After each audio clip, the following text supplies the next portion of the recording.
Okay. Today, I actually got to meet up with Dice from Lala's Full Court Life. Most of y'all know her from the actual TV show itself, but today we're going to get a little bit more in depth of who she is personally, what she's doing right now to date, and what she has going on and what type of music she likes and things to that matter. So, going to say hello to the people, Dice. Just going to dig into everything. What's happening? So personally, I know actually reading your bio, I know it actually stated that you're from Stone Mountain, Georgia. Always representing the east side. So how was it standing? Born and raised. That's very rare in Atlanta now. Born and raised. I went to Reed High School. I graduated from Reed High School. See? I went to Miller Grove Middle, so I'm definitely from Stone Mountain. So most people wouldn't know things like that. No, they wouldn't. And when it's said and done, I know with the TV show, I mean, a lot of people look at it maybe being a cousin of a celebrity. But one thing that they may not get from your appearance on that is that you really have a real educational background about yourself as well. Absolutely. Can you speak a little bit on that? Absolutely. I graduated from NC-A&T, so I went to college in Greensboro. Recently, I just graduated with my master's degree in OSHA, Occupational Safety and Health. I graduated with a 4.0, so I graduated with honors. A lot of people probably wouldn't know that. They see me all tattoos and on TV and all that, but I'm a nerd on the low. There's nothing wrong with that. I'm a nerd, so I'm cool with that though. Nerds can be cool. Most definitely. Yeah, so you know, being from Atlanta, I said when I went to college, I really wanted that true college experience. So I wanted to go away for school. So I went to school in North Carolina, and I'm glad that I did. And it's nothing like going to an HBCU. It kind of made me who I am today. Cool, cool. And more than anything, with being on the TV show, I know a lot of people have come to now know and understand that you're part of the LGBT, is that correct? Yes. Yes, and is actually full or comfortable with your sexuality of being a lesbian. Absolutely.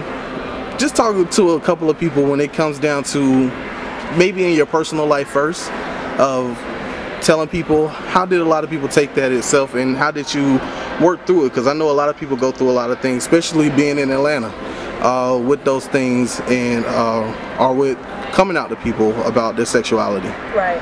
Well, I didn't start, you know, dealing with women until I got to college, and when the time came where I did, you know, speak to my family about it, they were all like, "Yeah, we already knew. Like, you're not telling us nothing new." You know, it was some family members that weren't really too accepting of it, you know, and, you know, your family is your family, but at the end of the day, the people that were most important to me accepted it and loved me the same and embraced it. So that's all that really mattered to me. Everybody else, I mean, I just could really care less, but that's my mentality, that's my attitude. A lot of people don't you know, have that same mentality or attitude. So, you know, coming out to my family, they already was like, "Oh yeah, what are you telling us? We already knew." So I just had to wait till I was comfortable enough to let it be known, you know. And definitely with being on TV, you know, your life is in front of millions of people that watch, you know. So that was also a challenge too, because it came to an episode, season 3, where, you know, the producers approached me and was like, "Dice, you gotta be a little bit more open. Like, people really want to know who you are and dig more into your life. Like, you're becoming a character on this show, and they want to be able to relate to you. You have to be relatable." So it was saying, you know, it'll be good to just kind of like come out on TV, because there might be people in the same situation as you, maybe could learn from it, or you could, you know, probably touch them or whatever. So I agreed to it, and the episode we had was like a very powerful, heartfelt episode. It was myself, it was my cousin La, it was Poe, and it was Kelly Rowland. We was in Turks and Caicos, and it was just like a real emotional episode where I just was like, I just want people just to accept me the same. Like, I'm still the same person. It doesn't matter who I choose to date. Like, I'm still Dice. Purple's still my favorite color. It always has been. It doesn't change who I am. You know, I'm still me. It's just like a little part of who I am, but it doesn't define me as a person. And, you know, I think that's where a lot of the LGBT community, you know, they feel like that's just one aspect of our life, and that doesn't define us. That's not end all be all of who we are, you know? I feel you, and that's very well put. Like, one thing that I tell people is, when it's said and done, like, it's 2 times in life, or 2 times where it comes down to you have to be true to yourself.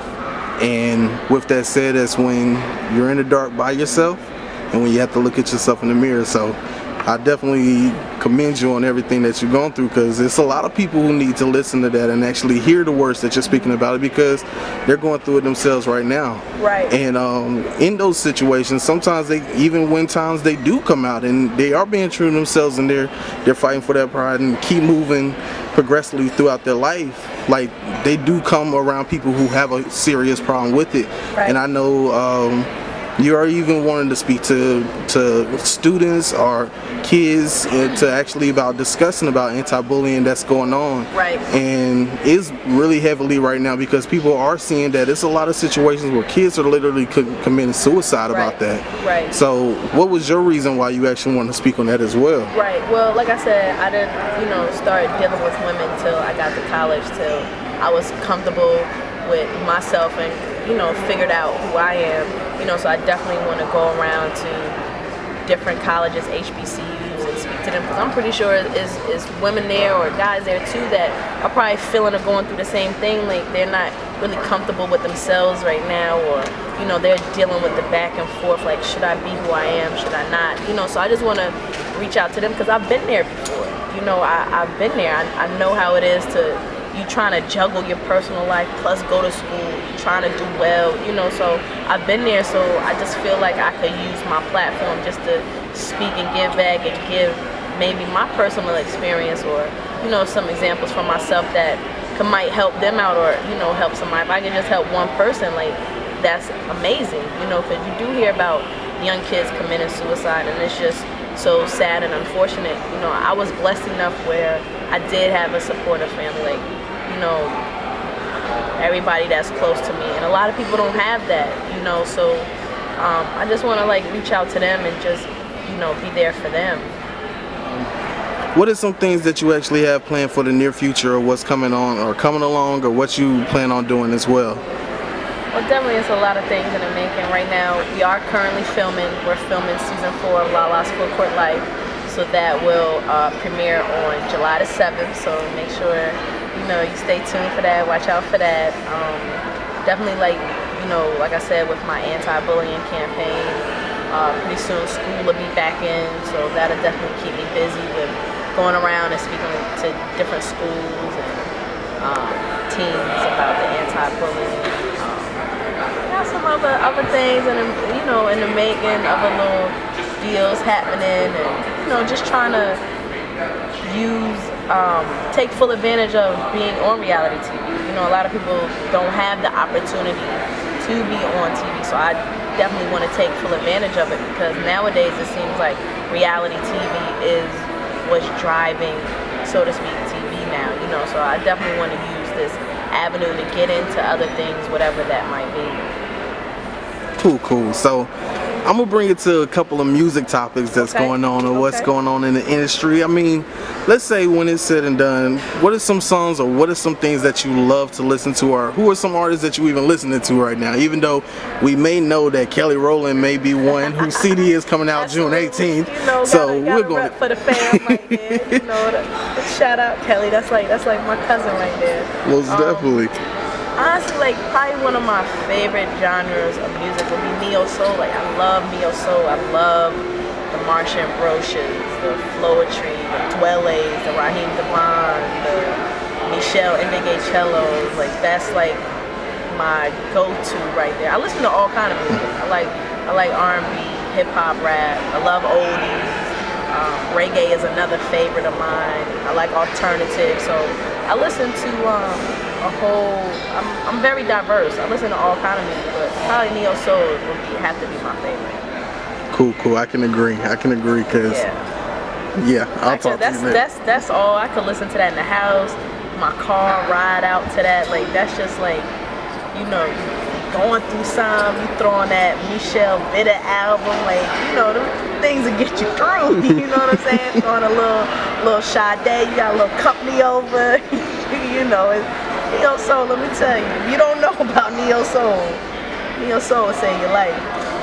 Hey, I can't agree. I was gonna even touch on that as well. Like certain music, I guess you could say genres as well, but I think a lot of definitely when all of them comes apart, they can definitely get you through some situations where you be like, okay, this person is speaking the words that I felt but couldn't get it out and explain, but they definitely did it for me.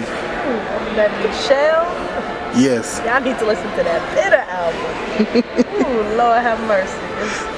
It's definitely in there, but yeah, so I definitely love Neo Soul, but I love all kind of music though. My iPod is very diverse. I probably got like 10,000 songs on my iPod from all kind of stuff, from Jeezy to Sade to Anita Baker to Maroon 5, you know, to all kind of stuff. Cool. Well, I know a lot of people wouldn't expect that. They may just think you listen to a lot of rap, especially when it comes to Atlanta people. For some reason, they think that's whatever. I'm a rap for hometown. Like, you know, Outkast definitely in there. You know, Jeezy. You know, all the Atlanta-based people. Sierra, Ludacris, definitely. I've known Ludacris since, you know, my cousin was on the radio way back in the day. So I've known him for years. So of course I'm a rep for the A-Town. That's just where I'm from. But I also like other kinds of music as well. Cool. Well, when it's said and done, do you have any other shout outs that you may want to give the people, or thanks to people who may have supported you or contributed to your progression in life and everything else? Absolutely. For, you know, family first off and foremost. Thank God for the blessing, you know, definitely to my cousin Live, just for the platform and the opportunity, you know, all the fans out there, definitely the fans that, you know, continue to support, you know, Full Court Life. You know, they support my cousin, and, you know, now they showing me love and supporting things that I'm doing, and, you know, following what I'm doing. So definitely, you know, the fans, because without them, we wouldn't be filming our 4th season. You know, my team, Juanita, you know, Nicole, I gotta just shout my team out. You know, they helping make things happen, and just, you know, just any and everybody out there that just, you know, supports me and my family, and I really appreciate it. And Jerry, I appreciate the interview. You know, gotta salute you. Appreciate the time. Most definitely. Well, Dice, I definitely am thankful that you took the time out for me to have my interview with WhyCauseICan.com. For sure. And speaking to you while I know your schedule is crazy right now. Yeah. So I look forward to see what the future holds for you, as I know it will be definitely successful. Thank you. And we will begin with you in the near future. Thank you. So I appreciate it. Stay tuned, people.